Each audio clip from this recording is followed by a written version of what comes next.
सियावर राम चंद्र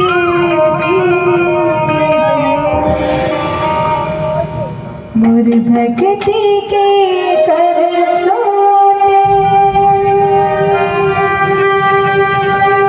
मैं तोरे हवा दीवानी तोर बसे रहे और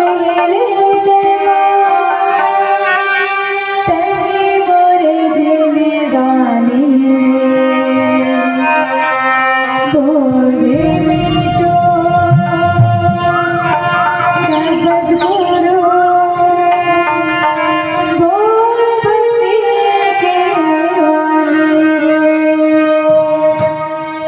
भक्ति के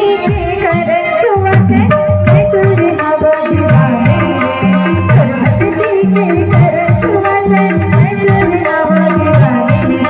तो बचना तेरे सेवा नहीं बोले दीवानी तोरे भी तू तब तू भक्ति के वाणी तोरे भी तू तब तू भक्ति के वाणी भक्ति की कर सुवते मैं तोरे हवा दीवानी भक्ति की कर सुवते मैं तोरे हवा दीवानी बसेरा मोरे सेवा नहीं मोरे जिंदगानी तोरे भी तू तब तू भक्ति के वाणी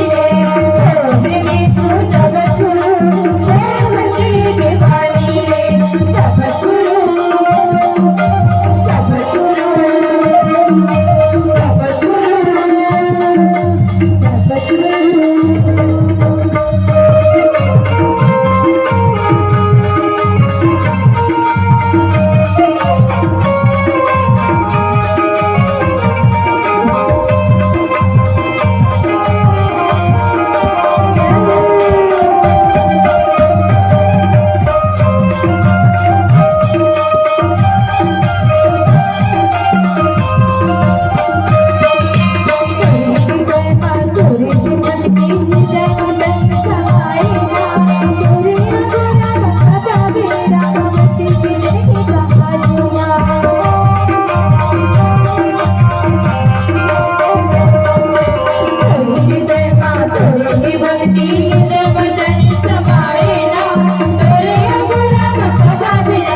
भक्ति के तैयारी